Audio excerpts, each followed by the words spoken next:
શ્રી ગણેશાય નમઃ. મિત્રો, આપ જોઈ રહ્યા છો આપણે યુટ્યુબ ચેનલ આશીર્વાદમાં આપ સૌનું સ્વાગત છે. આજે આપણે આ વિડીયોમાં ભગવાન વેદવ્યાસનું જીવન ચરિત્ર વિશે સાંભળીશું તથા જેમાં ભગવાન વેદવ્યાસની માતા સત્યવતી જે મત્સ્ય ગંધાની જન્મકથા તથા વેદવ્યાસની જન્મકથા વિશે આજે આપણે આ વિડીયોમાં સાંભળીશું. જો આપને મારો વિડીયો પસંદ આવે તો લાઈક કરજો, શેર કરજો અને પહેલીવાર જો આ વિડીયો આ ચેનલમાં જોઈ રહ્યા હોય તો સબસ્ક્રાઈબ કરજો, જેથી મારા નવા વિડીયોની માહિતી તુરંત આપ સુધી પહોંચે. મહર્ષિ વેદવ્યાસને બ્રહ્મા, વિષ્ણુ અને મહેશ કહ્યા છે. અચતુર્વેદોનો બ્રહ્મા, ત્રિબાહુ પરો હરિહ, અભાલલોચનો શુભ ભગવાન બાદનારાયણ. 4 મુખ નથી છતાં બ્રહ્મા, 2 જ હાથ છતાં બીજા ભગવાન વિષ્ણુ, કમળમાં 3જું નેત્ર નથી છતાં શંભુ એ ભગવાન બાદરાયણ. પૂર્વે ચેતી દેશનો ધર્મશીલ ઉપપરિસર નામનો રાજા હતો. આ રાજા પરમ ધાર્મિક, સત્યવક્તા, ધન સંપત્તિવાળો અને ગૌ બ્રાહ્મણ પ્રતિપાલક હતો. તેના કઠોર તપથી પ્રસન્ન થઈ ઇન્દ્રએ રાજાને સ્ફટિકનો વાહન તથા નકરમાં એવી માળા આપી હતી. રાજા વિમાનમાં આરૂઢ થઈને સર્વત્ર વિચરણ કરતો. તે પૃથ્વી પર ઓછો રહેતો, તેથી તે ઉપપરિચરવસુ નામે પણ પ્રખ્યાત થયો હતો. રાજાને ગિરિકા નામે અતિ સ્વરૂપમાન મહાપરાક્રમી પત્ની હતી. તેણે 5 પુત્રોને જન્મ આપ્યો હતો. રાજા ઉપપરિસવસુએ આ 5 પુત્રોને જુદા જુદા દેશના રાજા બનાવ્યા હતા. એક દિવસ ગિરિકાએ ઋતુકાળ પ્રાપ્ત થતાં રાજાને પુત્ર પ્રાપ્તિની ઈચ્છા પ્રગટ કરી. એ સમયે પિતૃઓએ રાજાને વનમાં મૃગ્યા રમવા મોકલ્યો. રાજા વનમાં મૃગલાનો શિકાર કરતો હતો. તેના મનમાં ગિરિકા પોતાની પત્નીની પુત્રોપ્તિનું માંગણીની સવાર હતી. તેથી અનાયાસે રાજાને શક્તિબિંદુનું સ્ખલન થયું. તેને રાજાએ એક પડિયામાં ઝીલ્યું અને એ બીડું બનાવી દોણીમાં મૂક્યું.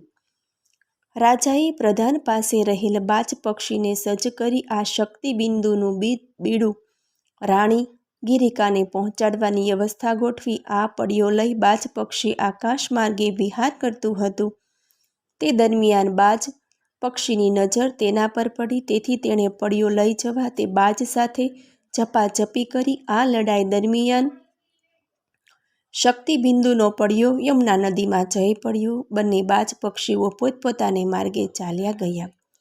યમુનાના જળમાં અદ્રિકા નામની એક અપ્સરા સ્નાન કરતી ડૂબકીઓ મારતી હતી. એ વેળાએ નદીમાં પ્રાણાયામ કરતા એક બ્રાહ્મણનો પગ અદ્રિકાએ પકડ્યો. તેથી બ્રાહ્મણે અદ્રિકાને શાપ આપ્યો કે મારા ધ્યાનમાં તે વિષે પાડ્યો છે, માટે તું માછલી બની જા અને શાપ મુક્તિ માટે બ્રાહ્મણે કહ્યું, જ્યારે તારા ઉદરમાં 2 માનવ બાળકો ઉત્પન્ન થશે ત્યારે જ તારો ઉદ્ધાર થશે. તેથી તે અપ્સરા માછલી બની ગઈ. આ માછલી ઉપપરિસર રાજાએ મોકલેલ અને યમુનામાં પડેલ શક્તિબિંદનો પડિયો ગળી ગઈ. 9 મહિને તેનો ગર્ભ પરિપક્વ થયો.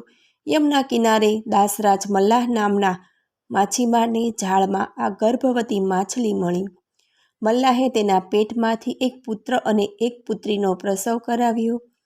દાસરાજા મલ્લાહે આ વાતની જાણ રાજા ઉપસરીસરને કરી. રાજાએ પુત્રને પોતાની પાસે રાખ્યો અને પુત્રીને દાસરાજ મલ્લાહને સોંપી. સમય જતાં ઉપપરિચરનો પુત્ર મત્સ્ય નામે પરાક્રમી રાજા થયો. જ્યારે દાસરાજની ત્યાં જે પુત્રી હતી તેના શરીરમાંથી માછલીની અતિશય ગંધ આવતી હતી. આ મત્યોદરી કાલી કન્યા એ મત્સ્યગંધા નામે પ્રખ્યાત થઈ. આ સ્વરૂપમાન વસુપુત્રી માછીમારને ત્યાં મોટી થઈ અને પાલક પિતા દાસરાજ મલ્લાહના માછીમારના ધંધામાં લાગી ગઈ. ત્યારબાદ મત્સ્યગંધાને જન્મ આપનાર અપ્સરા અદ્રિકા પણ અપ્સરાનો દેહ ધારણ કરી શાપ મુક્ત થઈ સ્વર્ગમાં ચાલી ગઈ. મત્સ્યગંધા તદા જાના કિશોરી, ચારી સુપ્રભા, તસ્ય કાર્યાણી કુર્વાણા, વાસવી ચાતી સુપ્રભા. મહર્ષિ વેદવ્યાસની જન્મકથા. એક વખત પરાશર મુનિ તપસ્યા માટે જઈ રહ્યા હતા. તેમને યમુના નદીના સામે કિનારે જંગલમાં જવું હતું. યમુનાના કિનારે પિતાની આજ્ઞાથી મત્સ્યગંધા નાવ લંગારીને બેસી હતી. આ મત્સ્યગંધા પરાશર મુનિને બેસાડી યમુના પાર કરાવતી હતી. યૌવનમાં પ્રવેશેલી આ નાવ હાંકનાર મત્સ્યગંધાના રૂપ, લાવણ્ય અને સ્મિતથી પરાશર મુનિ મોહિત થયા. તેમની કામવાસના પ્રદીપ્ત થઈ. તેમણે આવેશમાં આ યુવતીનું કાંડું પકડી લીધું. મત્સ્યગંધા પરાશર મુનિની આંખોમાંના વિકારને ઓળખી ગઈ. તેને કહ્યું કે હે મુનિવર, આપ તો મહાપવિત્ર તપસ્વી છો, હું તો એક સામાન્ય કન્યા છું, તેથી તમારે માટે હું યોગ્ય નથી. હે મુનિ, તમે વશિષ્ઠ વંશી અને મહાન કુલીન છો. અમે તો હલકો ધંધો કરનાર માછીમાર છીએ. વળી મારો દેહ તો દુર્ગંધથી પણ ભરેલો છે. તમે કેમ મારા તરફ આકર્ષાઈ કામાર્થ બન્યા છો? નાવમાં વાર્તાલાપ કરતા પરાશર ઋષિ અને મત્સ્યગંધા બંને કામાતુર બન્યા. પણ મત્સ્યગંધાએ આ કવેળા અને દુર્ગંધની સમસ્યા અંગે પરાશર મુનિને સમાધાન કરતા આ કુશ્રેષ્ઠા આવું કામ કરવાનું ટાળ્યું. કહ્યું પણ પરાશર મુનિએ તપોબળથી બંને વિઘ્નોનું સમાધાન કર્યું. પ્રથમ તો તેણે કસ્તુરીની સુગંધથી મત્સ્યગંધાના સ્વરૂપને યોજનગંધા એટલે કે સત્યવતી બનાવી દીધી. ત્યારબાદ ચૌતરફ ધુમ્મસ વાદળ ફેલાવી વાતાવરણ ધૂંધળું બનાવી દિવસને રાત્રિમાં ફેરવી દીધો. મત્સ્યગંધા બુદ્ધિશાળી અને મહાચતુર હતી. તેણે મુનિને કહ્યું કે હે મહામુનિ, હું તો કુંવારી કન્યા છું. તમે તો અંગસપ આપીને ચાલ્યા જશો. તમારા ગયા પછી જો હું સરગર્ભા થઈશ તો મારે તો આ યમુનામાં જળ સમાધિ જ લેવી પડશે.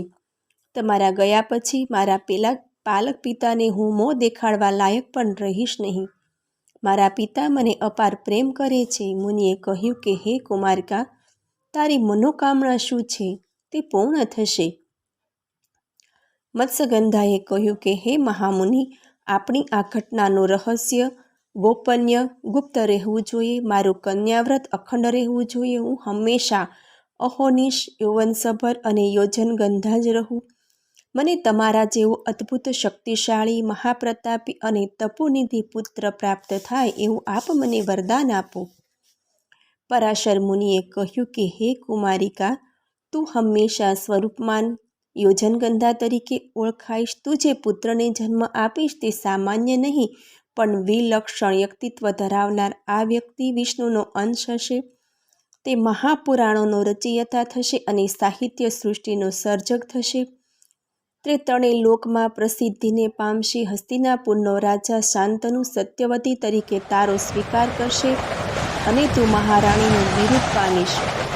પૂર્વ નિર્ધારિત ઘટના પ્રમાણે સત્યવતી અને પરાશર મુનિના સંયુક્ત પુત્ર રત્નનો જન્મ થયો, જે ભગવાન મહર્ષિ વેદવ્યાસ સ્વરૂપે ત્રણેય લોકમાં પ્રસિદ્ધ થયા.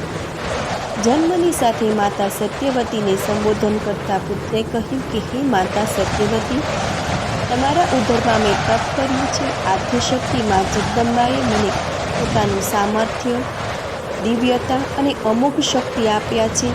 હવે હું જન્મતાની સાથે યૌવન પ્રાપ્ત કરી વનમાં તપસ્યા કરવા જાઉં છું. માં, મને આશીર્વાદ આપો.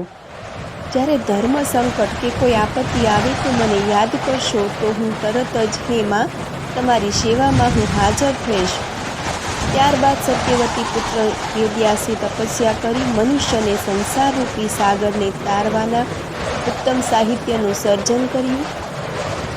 ભગવાન મહર્ષિ વેદવ્યાસની સાહિત્ય સૃષ્ટિ ગીતાના જ્ઞાન મંત્રમાં પણ વેદવ્યાસની સ્તુતિ છે. નમસ્તુતે વ્યાસ વિશાલ બુદ્ધિ ફુલ્લારવિંદાયત પત્રનેત્ર એન ત્વચા ભારત તેલુંગુ પ્રજ્વલિતો જ્ઞાનમય પ્રદીપમ. હે વિશાલ બુદ્ધિ વ્યાસ, આપને નમસ્કાર. પ્રફુલ્લ ખીલેલા કમળપત્ર સમાન નેત્રવાળા આપને નમસ્કાર. આપે મહાભારત રૂપી તેલ ભરેલા જ્ઞાનમય દીપકને પ્રજ્વલિત કર્યો છે. મહર્ષિ વ્યાસને બ્રહ્મા, વિષ્ણુ અને મહેશ કહ્યા છે. અચતુર્વેદનો બ્રહ્મા, ત્રિબાહુ પરો હરિ, અભાલ લોચનો શુભ ભગવાન બાદરાયણ. ચાર મુખ છતાં બ્રહ્મા, બે હાથ છતાં ભગવાન વિષ્ણુ, કમળમાં ત્રીજું નેત્ર નથી છતાં શંભુ એ ભગવાન બાદરાયણ. વેદવ્યાસે વેદોને 4 ભાગમાં વહેંચ્યા હતા. તેમણે 18 પુરાણ તથા 18 ઉપપુરાણની રચના કરી હતી. તેમની રચનામાં શ્રીમદ ભગવત પુરાણ કૃષ્ણ કથા ખૂબ જ પ્રખ્યાત છે. શ્રીમદ ભાગવત ગીતા એ ખૂબ જ પ્રચલિત છે. કળયુગમાં શ્રીમદ ભાગવત તથા દેવી ભાગવતની ધર્મકથાઓ પણ પ્રસિદ્ધ છે. બ્રહ્માંડથી માંડી વેદવ્યાસ સુધી 18 વ્યાસની પરંપરા ગણાય છે. વેદવ્યાસે જે સાહિત્ય સૃષ્ટિનું સર્જન કર્યું છે, જેમાં મહાભારત તથા અન્ય સર્જનો દર્શાવેલા પાત્રોનું અદ્ભુત વર્ણન છે. મહાભારતથી મોટું કાવ્ય હજી જગતમાં રચાયું નથી. વેદની ભાષામાં વર્ણવીએ તો વેદવ્યાસ સમાન લેખક હજુ કોઈ થયો નથી અને થશે પણ નહીં. વ્યાસને ભારતીય જ્ઞાન ગંગાના ભાગીરથ પણ કહે છે. ધર્મ, અર્થ, કામ અને મોક્ષના જ્ઞાન સંપુટની રચનાથી મહાકવિ વેદવ્યાસે ભારતને વિશ્વગુરુનું સ્થાન અપાવ્યું છે. મહર્ષિ વેદવ્યાસ આ રચના ક્રમમાં 7 પેઢી સુધી સ્વયં હાજર રહ્યા છે. તેમની મહાભારતની કૃતિ વિશ્વભરમાં અમર છે. મનુષ્યને અજ્ઞાનરૂપી અંધકારમાંથી જ્ઞાનના પ્રકાશમાં લઈ જવાનું વર્ણન મહાભારત તથા તેમાં વર્ણવેલ શ્રીમદ ભગવદ્ ગીતામાં છે. અત્યજન્મ જન્મ લેવા છતાં વેદવ્યાસ રામાયણ કરતાં વાલ્મીકીની જેમ ભારતીય સંસ્કૃતિના ધુરંધર છે. મહાભારતમાં મનુષ્યને કેન્દ્રમાં રાખી તેના સારા નરસા બંને પાસાઓને 2 હાથ લાંબા કરી સંસારના વર્તુળને પરિઘને જોડતો સૌથી મોટો રેખાખંડ અર્થાત વ્યાસ તરીકે પણ મહર્ષિ વેદવ્યાસ પૂજાય છે. અષાઢ સુદ પૂર્ણિમાને પણ વ્યાસ પૂર્ણિમા એટલે ગુરુ પૂર્ણિમા તરીકે ઉજવાય છે. અને સાંભળવા બદલ તમને વાંચો. આપને મારો વિડીયો પસંદ આવે તો લાઈક કરજો, શેર કરજો અને પહેલી વાર જો આ વિડીયો આ ચેનલમાં જોઈ રહ્યા હોય સબસ્ક્રાઈબ કરજો, જેથી મારા નવા વિડીયોની માહિતી તુરંત આપ સુધી પહોંચે. ધન્યવાદ. જય શ્રી કૃષ્ણ.